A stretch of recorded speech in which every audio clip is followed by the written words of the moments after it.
They're the creature you find under a damp rock in your garden, 8 centimeters long, maybe 10, curled into a tight little spiral, doing its best to disappear. You pick one up with 2 fingers, mildly disgusted, put it back down, and wash your hands.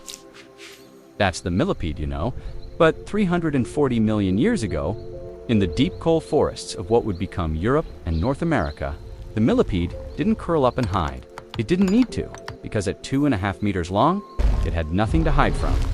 If you were a small amphibian walking through a Carboniferous forest, because amphibians were the only land vertebrates at the time, and you came face to face with this thing, you wouldn't think millipede, you wouldn't think insect, you would think armored vehicle, 30 body segments, 600 legs, a body longer than you are tall, and it was coming towards you at a speed that shouldn't be possible for anything with that many legs. The ground would have vibrated, not metaphorically.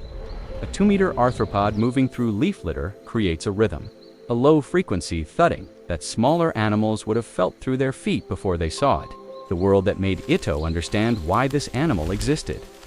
You have to understand the world that allowed it.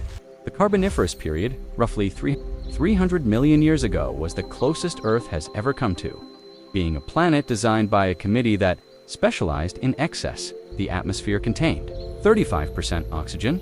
Today, it's 21. That's not a small difference. That's the difference between a campfire and a furnace. At 35%, organic matter burns faster, hotter, more completely. Fires spread with a ferocity that modern ecosystems have never experienced. But for animals, the extra oxygen was fuel. More oxygen meant more energy. More energy meant bodies could grow larger than the physics of a 21% atmosphere would allow. The forests were unlike anything alive today. No flowers, no grass, no trees you'd recognize. Instead, giant club masses rising 50 meters into the canopy. Horsetails as thick as telephone poles. Fern forests so dense that the forest floor existed in permanent twilight. And in the swamps between these forests, waterlogged peat accumulated in layers so thick that over millions of years, they would become the coal deposits that powered the Industrial Revolution. The coal that built human civilization was built, in part, by the creatures that walked on it in this world. The rules of size were different. The normal constraints, oxygen, diffusion through the body, heat dissipation, structural weight, were relaxed. Evolution looked at the 35% oxygen ceiling and said, let's see how far we can push this. And it pushed very far. Jointed side, named by the German paleontologist Hermann von Meyer in 1854, who looked at the first fossil fragments, a series of hardened, fossilized body segments, and immediately understood. He was holding something that didn't fit any living category. These weren't the delicate, paper-thin, trilobite fossils he was used to. These were thick, armored. Each segment was a curved plate of calcified exoskeleton, reinforced at the joints, built to bear weight. Real weight, the kind of weight that a millipede, the size of your arm, doesn't need. The largest complete specimen ever found. Measured 2.6 meters, but most researchers believe that's not the maximum. The fossils we have are fragments, partial remains, individual segments, trace fossils in the form of trackways. The trackways are especially telling. They show stride patterns, consistent with an animal moving at something between 1 and 2 kilometers per hour. That doesn't sound fast, but for something with 600 legs, covering that ground is an engineering achievement that still hasn't been matched by any robot. If you saw a living Arthropleura today, your brain would refuse to process it as a millipede. The proportions are wrong.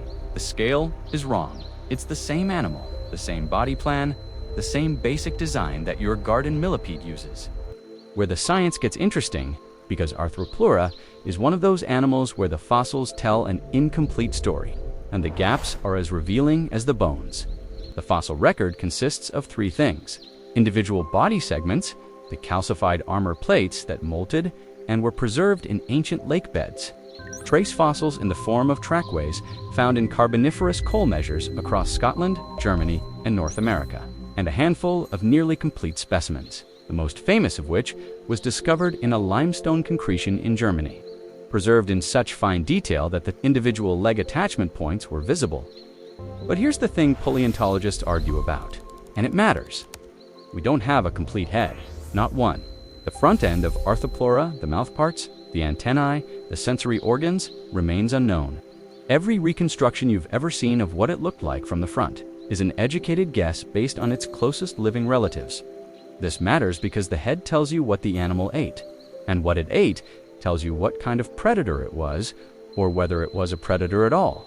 For decades, Arthropleura was classified as a detritivore, an animal that ate decaying plant matter, a glorified compost heap, a 2.5 meter creature that spent its life chewing on rotting fern fronds.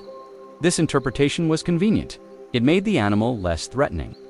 It fit the comfortable narrative that large, Carboniferous arthropods were just oversized versions of their modern equivalents, but then researchers looked at the jaw structure of its closest living relatives, the modern Millipedes in the order Platysmida, and noticed something uncomfortable. Some of them aren't strict detritivores. They're omnivores. They'll eat plant matter, yes, but they'll also eat small invertebrates, worms, insects, anything slow enough to catch. Now, imagine that same dietary flexibility. Scaled up to 2.5 meters, there is no direct fossil evidence of Arthropleura eating anything other than plants, and that must be clearly emphasized. But the absence of evidence is not evidence of absence, and the possibility that this animal supplemented its diet with small vertebrates cannot be dismissed simply because we haven't found a fossilized amphibian inside a fossilized millipede. The trackways tell another story. They show Arthropleura moving in straight lines over long distances, not the meandering search pattern movement of a detritivore looking for rotting vegetation. The purposeful, directional movement of an animal going somewhere. What did a day in the life of the largest land arthropod that ever existed actually look like? Morning. The Carboniferous forest floor exists in permanent twilight. The canopy 50 meters above blocks most direct sunlight. The air is thick, warm, humid. 35% oxygen makes everything feel slightly electric. Arthropleura emerges from the undergrowth. 600 legs moving in a wave pattern, each leg touching the ground a fraction of a second after the one ahead of it, creating a rolling motion that looks almost liquid. It's not fast by modern predator standards, 1 to 2 kilometers per hour. But in a world where the fastest land vertebrate is a small amphibian that tops out at maybe 5 kilometers per hour for a few seconds, speed is relative. Arthropleura didn't need to be fast, it needed to be inevitable. Its primary defense, and this is the detail that makes viewers simultaneously terrified and endearingly protective, was the same behavior every millipede uses today. When threatened, it curled into a spiral. Now imagine a 2.5 meter armored tube curling into a spiral. The outer segments are reinforced with calcified plates. Nothing in the Carboniferous forest had jaws strong enough to crack that armor.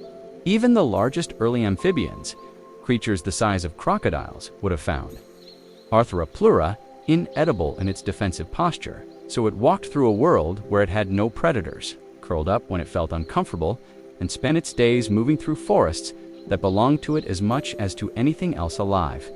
The most endearing detail: modern millipedes, when they feel safe, don't curl up.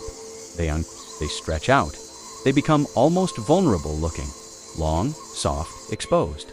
Arthropleura likely did the same. When the threat was gone, when the forest floor was quiet, it would have stretched its full 2.5 meters and continued walking with all 600 legs in their rhythmic wave. It's this contrast, the armored tank that stretches out like a sleeping cat when it feels safe, that makes this animal not just scientifically fascinating, but emotionally complicated.